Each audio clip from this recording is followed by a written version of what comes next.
Olá, começa agora mais um Academia. No programa de hoje a gente debate a privatização dos presídios no Brasil.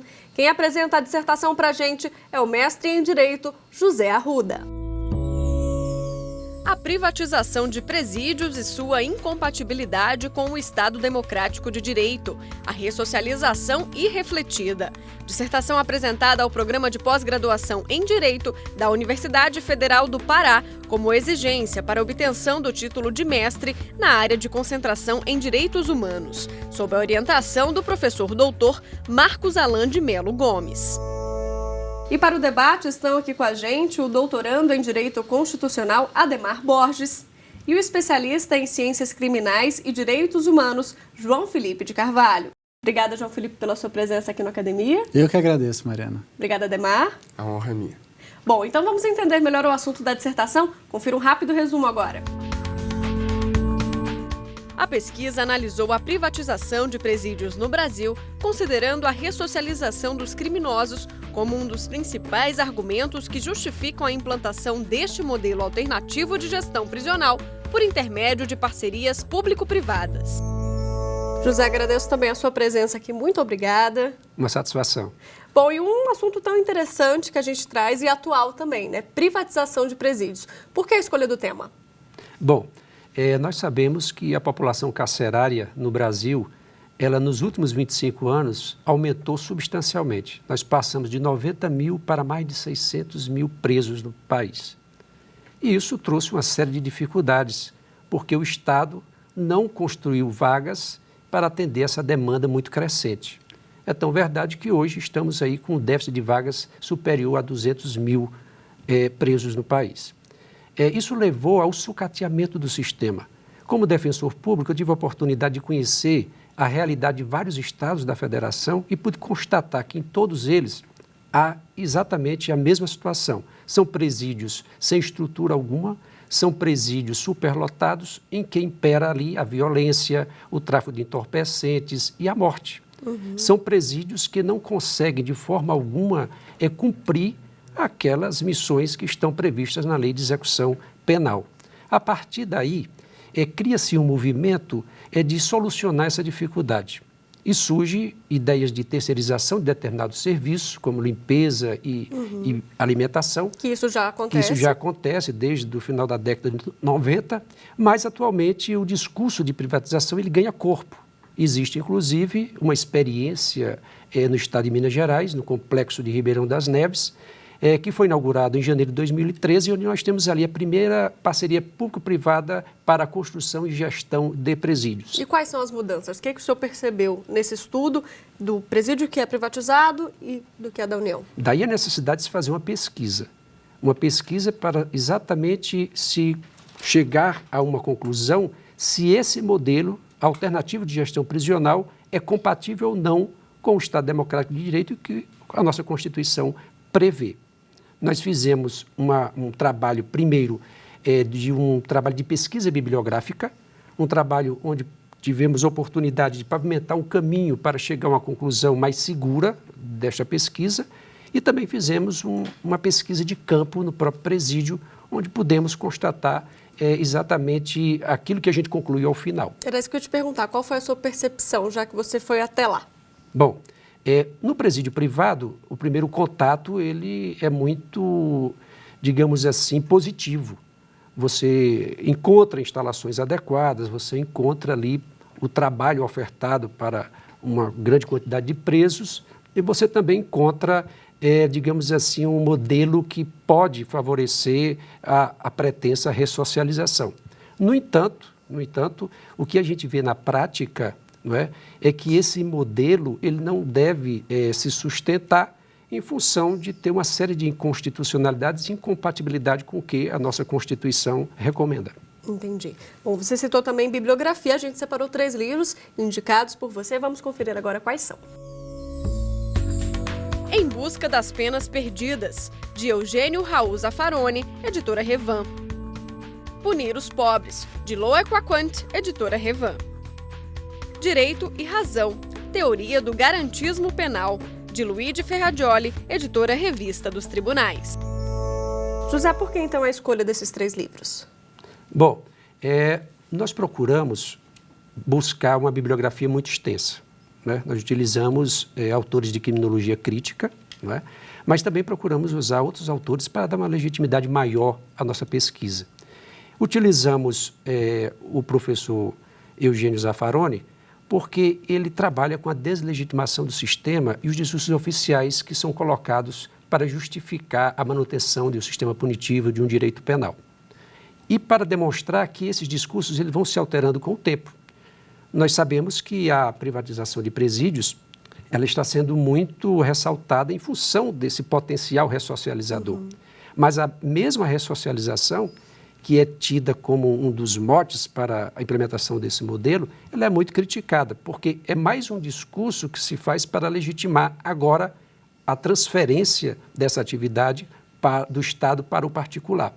Então, foi muito importante o uso do livro Em Busca das Penas Perdidas, de Zaffaroni, para mostrar que as finalidades da pena elas não são satisfeitas. Nós também usamos como referencial teórico Loic Wacquin, que fez um estudo do aprisionamento nos Estados Unidos, da privatização de presídios nos Estados Unidos, como isso se deu na década de 80 e por que esse modelo americano ele foi importado para o Brasil. Na nossa concepção, o modelo que pretende ser adotado no Brasil é um modelo muito mais afinado com aquele que foi utilizado nos Estados Unidos. E usamos também Ferraioli, que embora seja positivista, legitima o sistema penal, mas quando se trata de ressocialização, ele é contrário. Isso deu uma força para a nossa pesquisa, porque vai demonstrar que, mais uma vez, um discurso que não pode ser alcançado está sendo levado a efeito para se conseguir uma meta que é a privatização de presídios no país. Perfeito. Bom, José, agora então fica à vontade para concluir a sua pesquisa para a gente. Pois bem, nós iniciamos tratando das teorias das penas e fizemos uma retrospectiva histórica, né, trazendo a obra dos delitos e das penas do Beccaria, já ainda na segunda metade do século XVIII, né, onde, desde lá, ele já dava uma finalidade preventiva para a pena, não é? Nós também tratamos do assunto, trouxemos uma crítica que foi feita por Foucault, porque naquela época surgiu o liberalismo clássico. E o liberalismo clássico ele previa exatamente um governo mínimo, um governo que deixava o mercado se regular por si mesmo. E ali houve uma mudança de interesse, o utilitarismo surgiu ali, não é? Então, como foi que essa finalidade preventiva chega aos nossos dias? Através do que se chama de senso comum teórico dos juristas, que foi uma expressão que foi cunhada por Luiz Alberto Vará, que mostrou claramente que são modelos que a gente vai assimilando, vai consumindo acriticamente e que acaba se propagando esse senso comum teórico que é, na realidade, produzido pelo que ele chama de magistério dos sábios, não é? E chega aos nossos dias.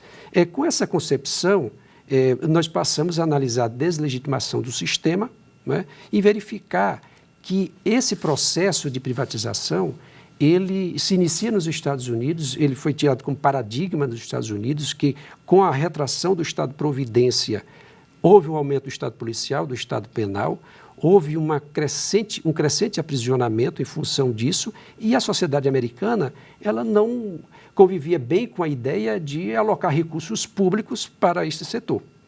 E aí veio a ideia fantástica de privatizar presídios, uma ideia que veio ao encontro de interesses neoliberais capitalistas que fomentou uma indústria carcerária nos Estados Unidos importante, a ponto das empresas que trabalham no setor terem suas ações muito valorizadas na Bolsa de Valores, não é? Esse modelo ele passa a contagiar outros países, a Europa e o Brasil, a América Latina, e chega aqui até nós. Não se trata aqui no Brasil, a gente não entende pela pesquisa que fizemos, de cogestão. Se trata de transferência mesmo de uma atividade que é típica do Estado para o particular, né? E nós chegamos a essas conclusões da análise prática de como a execução da pena é levada a efeito dentro desses presídios, dentro do presídio privado. Tá certo, José. Muito obrigada pelas explicações. Te peço agora, então, um minutinho. A gente faz uma rápida pausa. Tem intervalo e no próximo bloco tem debate. Não saia daí.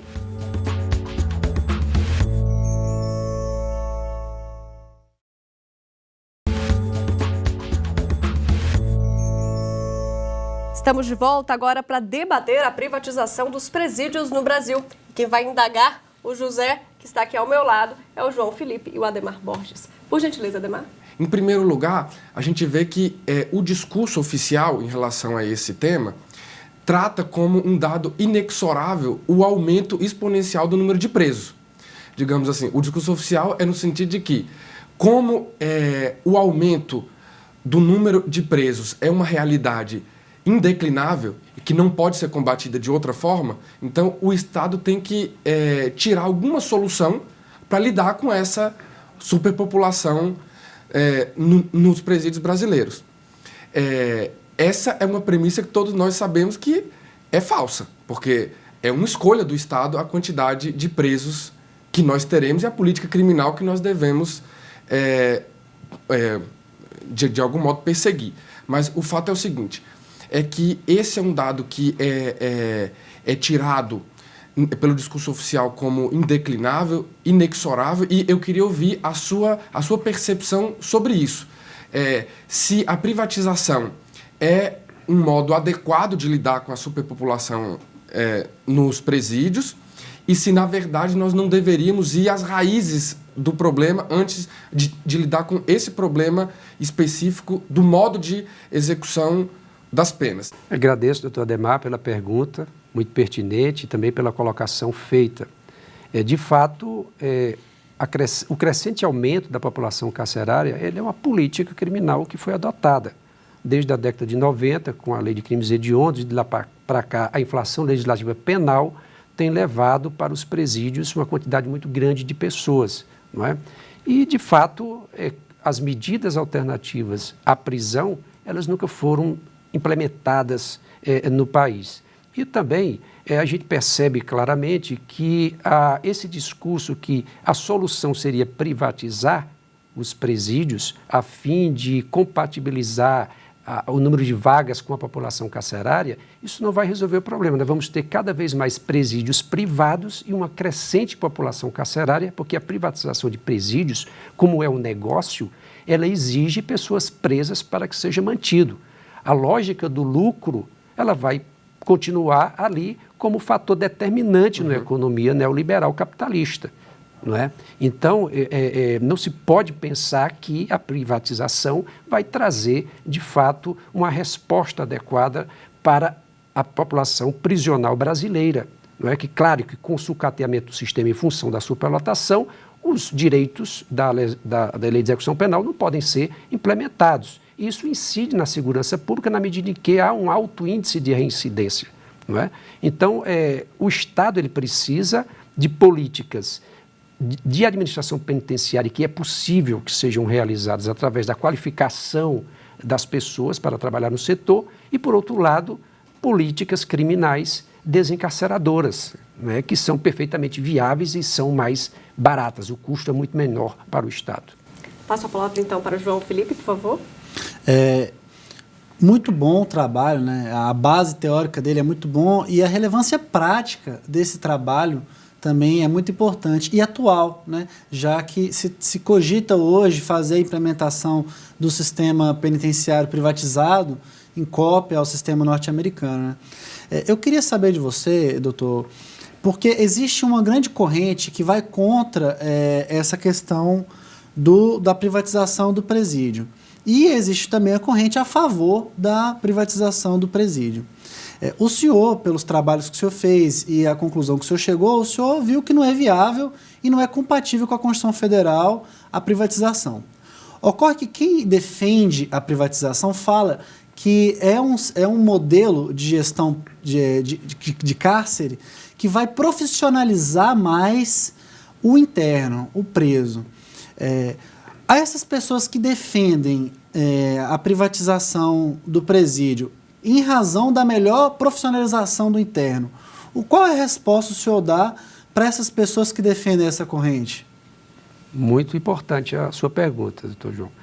De fato, já na proposta que aconteceu lá em Ribeirão das Neves, no projeto de qualificação, se colocava a ressocialização pelo trabalho como um ponto mais relevante que justificasse a privatização do presídio, além da redução de custos para o Estado, que se demonstrou e que realmente não funciona desta forma, porque o Estado é que continua remunerando o parceiro privado, não é? E também a questão da gestão prisional, que seria, digamos assim, mais eficiente nas mãos do particular. Não é? O que cabe ao Estado é procurar uma qualificação para fazer isso. Não é? Agora, com relação ao trabalho, não é, de fato, à primeira vista, pode se pensar dessa forma, que privatizando os presídios privados vão ter como emprestar uma quantidade maior de vagas para a mão de obra desses presos que estão lá. Mas veja bem, a questão não é bem assim. Esse também faz parte de um discurso para vender uma ideia. Não é? Nos presídios privados, como é o caso de Ribeirão das Neves, não é? As oficinas que se instalam lá, elas já se instalam com determinadas características, determinado trabalho. Não é a opção do preso, segundo a sua aptidão, a habilidade de escolher qual tipo de trabalho que vai fazer. Não é? Isso prejudica e muito uma pretensa profissionalização futura. Ninguém vai fazer uma profissão que não tem aptidão nem habilidade para ela. Não é? Também, de igual forma, esse trabalho não é ofertado para todos. Não é? Então, nós temos aí duas situações. Primeiro, não se consegue ofertar trabalho para todos. Segundo, o trabalho ofertado, ele é determinado. Não se observa ali aptidão nem a vontade do preso, digamos assim, em realizar aquele trabalho e fazer daquilo a sua profissão futura. Não é verdade? E também esbarra por uma série de questões éticas, questões que dizem respeito à autonomia do preso, que fere a dignidade da pessoa humana a partir do momento em que ele ali é coisificado. Ele não discute remuneração, ele ali não discute a repartição dessa remuneração, que já é determinada pelo Estado e pelo parceiro privado, ele ali não discute o trabalho que vai realizar, ele simplesmente executa. Há uma espécie de metamorfose da pessoa a um animal doméstico que obedece ordens para fazer determinadas tarefas. E isso é muito questionável quando se fala em Estado democrático de direito. Adhemar? A sua resposta me conduz à minha segunda pergunta. É a seguinte, parece que há um problema relacionado à violação ou a possível violação à dignidade dos presos. Isso porque, ao que parece, a liberdade e o trabalho desses presos se torna objeto de um contrato entre o parceiro privado e o Estado. Então, esses valores essenciais da pessoa humana se tornam objeto de um mercado, de uma troca, de uma remuneração. A questão há poucos anos atrás, o Tribunal Constitucional de Israel, por exemplo, reconheceu a inconstitucionalidade geral de toda a privatização do sistema penitenciário em Israel, porque isso violava o valor intrínseco da pessoa humana. O senhor acha que o nosso Supremo Tribunal Federal deveria chegar a essa mesma solução? Existe realmente uma violação à dignidade da pessoa humana na privatização dos cárceres aqui no Brasil? Eu tenho a impressão que o Supremo Tribunal Federal, ele, ao analisar uma questão como essa, vai levar em consideração, inclusive já tem feito isso em diversos julgados, onde o princípio, o fundamento da dignidade da pessoa humana tem sido levado em consideração para a solução de casos difíceis aqui no Brasil. Né? Nessa presídio privado, exatamente é isso que ocorre. Você não tem ali, o preso ele é tornado um objeto e não um sujeito de direitos. Né? Ana Arendt fala que o trabalho faz parte da vida das pessoas, né? Ele faz parte de valores que cada um tem que ter, mas é opção da pessoa o trabalho. Você não pode fazer um trabalho que produza uma obra, um resultado, né? Sem que tenha uma dialética, uma ação, uma vontade ali da pessoa que está executando. E isso no presídio privado, isso não vai acontecer. Não é? Então, essa é uma causa fundamental e intransponível de inconstitucionalidade. O Estado também não poderia jamais transferir para o particular a custódia de preso, a fiscalização no cumprimento da pena. O Estado não poderia transferir para o ente privado emitir atestados de trabalho e de estudo, que influencia, que tem reflexo direto na liberdade do preso, nos direitos de progressão de regime, de livramento condicional. O Estado não pode delegar ao particular o monitoramento e a disciplina forçada, porque em algum momento vai ter que fazer uso da força. E o uso da força do homem sobre o homem, isso não é permitido no nosso ordenamento jurídico. Só o Estado pode fazê-lo, né, porque avocou para si esse direito de punir e exerce a jurisdição, né? Então, nesse sentido, essa feição que está sendo dada e esse modelo alternativo de gestão prisional através de parceria público-privada, que na realidade se tenta dizer que não é uma privatização, mas que tem todas as características de privatização, inclusive é feita através de parceria público-privada, não é? Vai totalmente de encontro aos mandamentos mais elementares da nossa República Federativa do Brasil. João? Doutor, outra questão também que eu observei no seu trabalho e achei muito positivo é que seria a tendência do judiciário hoje tirar pessoas, colocar menos pessoas no sistema prisional. Até porque já foi constatado que o encarceramento não resolve nada e não causa ressocialização na forma em que se encontra hoje. E esse sistema de privatização das cadeias, iria fomentar essa vontade do Estado em colocar pessoas para dentro do cárcere, porque isso geraria lucro, né? Que é essa questão capitalista dessa dinâmica de privatização de presídio em que o senhor colocou. Acontece que hoje os presídios geram muitos gastos públicos e muitos poucos políticos têm o desejo de investir em presídio, porque isso não gera, aí, por exemplo, votos para ele, repercussões positivas da imagem do político, dele querer investir em presídios hoje em dia, infelizmente. Em relação a isso, a essa questão, se vai manter sob a custódia do Estado e não vai privatizar, então o que o Estado deveria fazer para melhorar o sistema penitenciário brasileiro, já que a ideia da privatização vai contra os interesses constitucionais? Perfeito. Nós sabemos que hoje no país existe uma quantidade muito grande de presos provisórios. Isso em média 40%. Essa questão já foi enfrentada, está sendo enfrentada através das audiências de custódia, que tem tido um resultado formidável, fantástico. Com relação propriamente ao preso condenado, o Supremo Tribunal Federal acabou de aprovar uma súmula vinculante 56, agora no mês de junho, que diz que quando não tiver vaga no regime menos gravoso, não é, autoriza que aquele preso que cumpre pena ali antecipe a sua saída, ou monitorado eletronicamente, ou, se recomendar, a substituição da pena privativa de liberdade por restritivo de direito. Isso abre a porta do sistema, reduz a população carcerária e coloca em níveis mais ou menos compatíveis com a oferta de vagas. Ou seja, são medidas que, de fato, podem trazer um resultado positivo e não a privatização de presídios que você já vislumbra num prazo grande, que esses contratos são feitos que podem chegar a 35 anos, você já vislumbra que naquele período você vai ter que ter um quantitativo de presos, porque há um contrato e o Estado tem que remunerar o parceiro privado em pelo menos 90% da ocupação das vagas.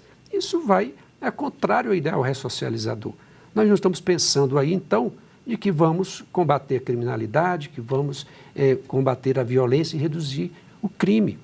Nós estamos ali sem perspectivas, ao contrário. Nós estamos demonstrando que, nesse espaço de tempo, a perspectiva é que tenhamos um sistema prisional sempre com muitas pessoas presas. Hoje o Brasil ocupa o 4º lugar no ranking mundial, não é? E está para ocupar o lugar da Rússia se contarmos as prisões domiciliares. Então é um momento de reflexão e de debate importante, porque se a onda de privatização pega no país, nós temos a possibilidade de repetir o que aconteceu nos Estados Unidos, de ter um encarceramento em massa que garanta o lucro dos empresários que trabalham no setor, e não só aqueles empresários que trabalham na construção e na gestão, mas um universo de outros produtos e serviços de empresas que orbitam em torno do sistema prisional. José, então a gente fica por aqui. Eu agradeço a sua presença e esse tema tão importante de ser debatido hoje em dia. Eu que agradeço a oportunidade. Bom, agradeço também nossos debatedores. João Felipe, obrigada. Obrigado, Mariana. Obrigada, Ademar. Obrigado. Bom, e se você também tem interesse em apresentar a sua tese ou dissertação aqui no programa, mande um e-mail para a gente, é academia@stf.jus.br. Para rever o Academia da Semana, é só acessar o site que você vê na tela, tvjustiça.jus.br. Obrigada pela companhia, até semana que vem.